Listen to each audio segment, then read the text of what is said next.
그래서 니들은 선택을 잘 해주셔야 돼요. 그래서 너무 굵지 않은 니들, 내가 직후에 두꺼운 게 닦으면서 바로 보인다 그러면 향후 어느 정도 시기가 지나게 되면 많이 퍼져 보일 수 있어요. 그래서 이것도 시술의 노하우긴 하지만 니들은 굵은 걸 쓸수록 얕게 넣으시는 분들도 있고, 그래서 의외로 또 두꺼운 거 쓰시는데 작업 스킬이 괜찮으신 원장님들 같은 경우는 뭐야? 퍼지진 않아요. 약간 두꺼운 모근의 표현을 해준다 이런 식으로도 하죠. 두꺼운 모근은 모발이 마치 3개 나는 것 같은 모근 표현을 해주고, 얇은 모발은 니들은 모발이 하나 난 표현을 해주기도 하거든요. 그러니까 이런 식의 밀도 보강을 하시는 원장님들도 있기 때문에 이거는 조금 고난이도의 스킬이 조금 필요하긴 하지만 그런 식으로 작업을 하기도 해요. 그래서 저도 약간 병적으로 탈모가 오시는 분들 같은 경우는 니들을 여러 가지를 써서 모근 표현을 해주기도 하거든요. 너무 깊이 들어갈 수 없는 분, 그러니까 깊이 조절이 안 되시는 분들은 니들 굵기로 해서 동일한 깊이로 들어간다는 얘기죠. 내가 이만한 니들과 이만한 니들과 자 이런 니들로 깊이는 동일해요. 자, 이 사람의 두피가 깊이가 다 요만큼밖에 못 넣는 두피예요. 그러면 얘도 이 깊이만 넣고요, 얘도 이 깊이만 넣고 얘도 이 깊이만 넣어요. 그랬을 때 도트의 모양은 어때요? 이렇게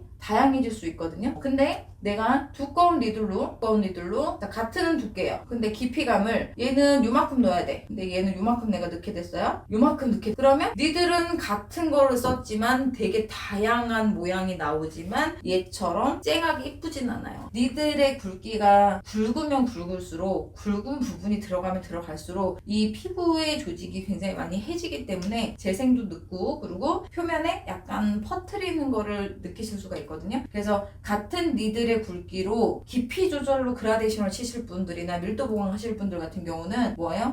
최소한 얇은 니들을 써주시는 게 가장 좋은 작품이 나오지 않을까 싶은 생각이고, 다양한 니들로 쓰실 때는 깊이를 같이 넣을 수 있는 두피에다가 써주시는 게 좋다라고 설명을 해드릴 수 있을 것 같아요. 그래서 깊이 조절이 방금 이거 얘기한 거랑 같은 거예요. 내가 만약에 이 사람 표피에 이만큼만 넣을 수 있는 폭인데, 자 니들을 이렇게 넣어야 돼요. 근데 내가 얘를 이렇게 넣었어요. 만약에 자 그러면 이 부분이 이렇게 남아야 되는데 얘를 침범했네요. 막 들어가기는 이렇게 들어갔는데, 자 그러면 어떻게 돼요? 여기는 들어가지 말아야 될 부분인데 내가 찌르고 나오게 됐어. 그러면 얘로 인해서 뭐예요? 이렇게 퍼져 보일 수 있죠. 왜? 이 부분은 우리가 기저층이라고 하는 수분 저지막이기 때문에 이 부분의 색소가 닿게 되면 그 주변으로 살짝 아지랭이 피듯이 약간 퍼지는 현상이 일어날 수 있거든요. 그래서 퍼져 보일 수 있어요. 그래서 깊이 조절을 제대로 하셔야 된다. 이 사람 두피에 이만큼을 찔러도 될지, 이만큼까지 찔러야 되는지, 이만큼만 도트를 하고 나와야 되는지 잘 판단하셔야 돼요. 탈모가 어느 정도 진행이 된다를 보시고 얼굴의 두께를 좀 보시면 돼요.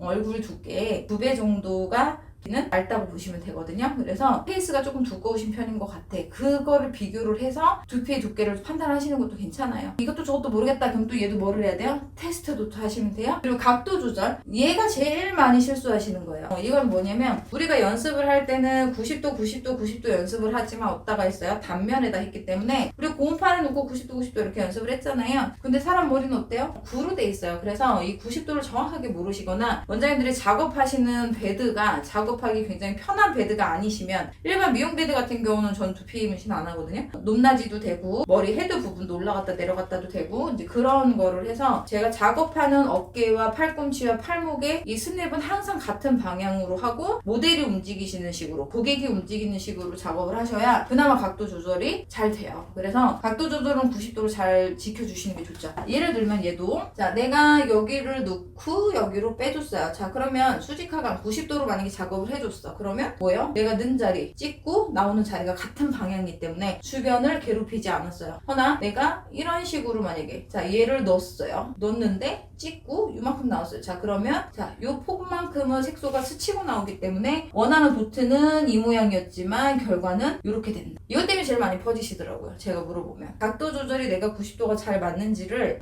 90도가 정확히 맞는지 보시면 돼요.